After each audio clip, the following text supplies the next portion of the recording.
minyak dekat muka ni kadang-kadang tu macam dah boleh buat goreng ikan dah. Pakai makeup pun tak sampai tengah hari dah bercapuk. Tapi pelik kan?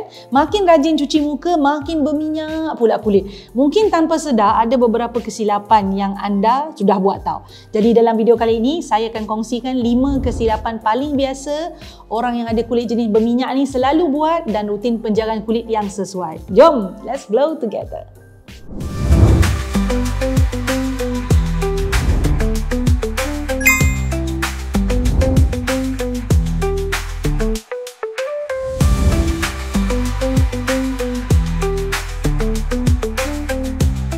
Hi glowers. Okey, sebenarnya kan kulit berminyak ni bukanlah masalah besar ya. Kulit kita memang ada satu struktur semula jadi yang hasilkan minyak dipanggil kelenjar sebum ya, kelenjar minyak.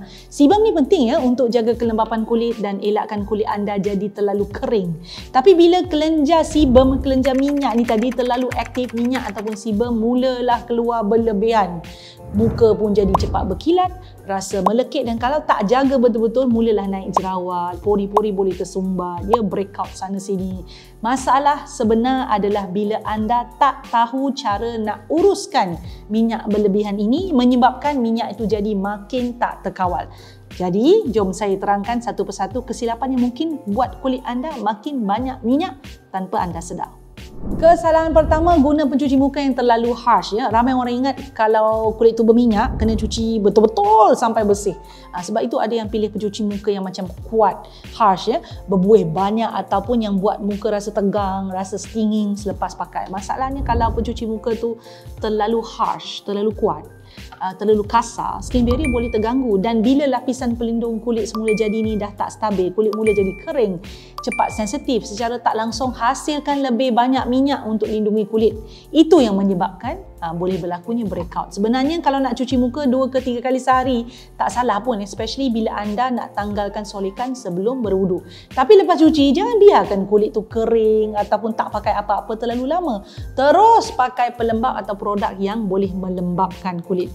Kulit berminyak tetap memerlukan pencuci muka dengan formula yang lembut, pH yang seimbang dan cukup bagus untuk bersihkan wajah tanpa merosakkan, tanpa mengeringkan kulit. Kesalahan kedua adalah tak pakai pelembap sebab takut kulit makin berminyak. Ini antara mitos yang paling biasa saya dengar bila kita sebut tentang kulit jenis berminyak ni lah. Ramai fikir bila kulit berminyak tak perlu pakai pelembap, nanti kulit makin berminyak dan terasa berat pula ya. Berasa kulit tu macam berlapis-lapis lah benda dekat atasnya. Tapi sebenarnya kulit berminyak pun boleh alami dehydration ya, iaitu keadaan bila kulit kekurangan air. Bila kulit tak cukup air, ia akan cuba gantikan kelembapan yang hilang dan seimbangkan semula kulit itu dengan hasilkan lebih banyak minyak ataupun sebum. Sebab itu penting pakai pelembap walaupun kulit anda jenis berminyak. Tipnya, pilih pelembap yang teksturnya ringan seperti gel ataupun lotion ya, yang ringan ya, cepat serap dan tak menyumbat pori. Cari juga pelembap yang kaya dengan humectant seperti hyaluronic acid atau glycerin untuk kekalkan hidrasi kulit anda sepanjang hari. Kesalahan ketiga, tak pilih sunscreen yang sesuai. Sunscreen memang tak sesuai, memang yang jenis tak sesuai dengan kulit. Ya, memang boleh buat kulit tu rasa macam melekit, nampak terlalu berkilat. Sebab itu orang kulit berminyak kena lebih teliti semasa memilih sunscreen. Saya sarankan anda pilih sunscreen yang ringan, cepat serap dan tak meninggalkan kesan berminyak. Cari pada label sunscreen tu perkataan seperti oil control, matte finish atau jenis gel atau lotion yang ringan ya. Elakkan yang terlalu creamy atau bertekstur berat. Kalau kulit anda cenderung berjerawat, cari sunscreen yang non-comedogenic. SPF saya sarankan antara 30 hingga 50 pun memadai dah untuk kegunaan harian. SPF ni kalau kadar SPF tu terlalu tinggi, kadang-kadang teksturnya lebih pekat tau dan rasa kurang selesa bila nak pakai lama ya. Untuk elak muka nampak terlalu berminyak waktu tengah hari, anda juga boleh touch up guna loose powder atau blotting paper. Kesalahan keempat, tak amalkan rutin exfoliation. Kulit berminyak memang cenderung untuk alami pori tersumbat, tak pelik sebab lebihan minyak, kekotoran dan sel kulit mati itu terkumpul dalam pori itu. Bila tak exfoliate boleh jadi punca jerawat seperti whiteheads ataupun blackheads ya. Exfoliate sebenarnya membantu membuang sel kulit mati pada permukaan kulit dan bersihkan pori dengan lebih mendalam. Untuk kulit berminyak saya sarankan guna exfoliator yang ada BHA, beta hydroxy acid acid.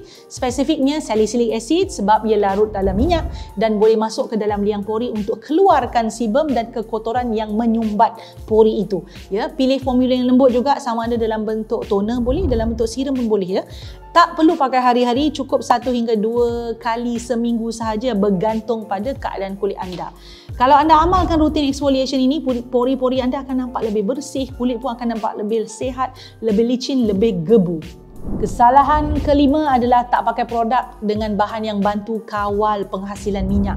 Kalau kulit anda jenis sangat berminyak, penting untuk cari bahan yang memang dirumus khas untuk bantu kawal pengeluaran sebum. Contohnya, niacinamide boleh bantu kurangkan aktiviti kelenjar sebum sekaligus bantu buat pori anda nampak lebih halus tau. Zinc PCA pula boleh bantu kawal minyak sambil lawan bakteria yang menjadi punca jerawat.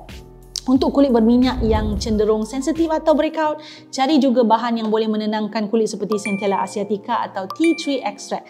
Tea tree ni dia bersifat antibakteria dan anti radang, jadi sesuai untuk kulit yang berminyak yang nak kurangkan jerawat aktif dan elak pori tersumbat. Centella asiatica pula boleh bantu tingkatkan proses pemulihan kulit, kurangkan kemerahan dan kuatkan skin barrier. Kulit berminyak memang agak mencabar nak jaga sebenarnya, senang naik jerawat, pori pun cepat tersumbat. Saya pun sama kulit jadi berminyak, jadi saya memang sangat faham perasaan itu. Tapi bila anda mula faham keadaan kulit, barulah tahu macam mana nak sesuaikan rutin dan pilih produk yang betul-betul sesuai. Daripada 5 kesilapan yang saya sebutkan tadi, yang mana satu anda paling selalu buat, pernah buat? Cuba komen, saya nak tahu juga tu. Kalau anda ada kawan yang ada kulit berminyak, jangan lupa kongsikan video ini kepada mereka ya. Jumpa lagi dalam video seterusnya. Bye. Suka video yang saya selalu kongsikan? Apa kata, jangan apa kata, buat sekarang ya. Subscribe channel saya, like, share dan pastikan tekan butang loceng tu. Yang ada loceng tu, yang cute-cute loceng kecil tu tekan supaya anda mendapat notifikasi setiap kali saya masukkan video baru. Jangan terlepas, jangan tertinggal.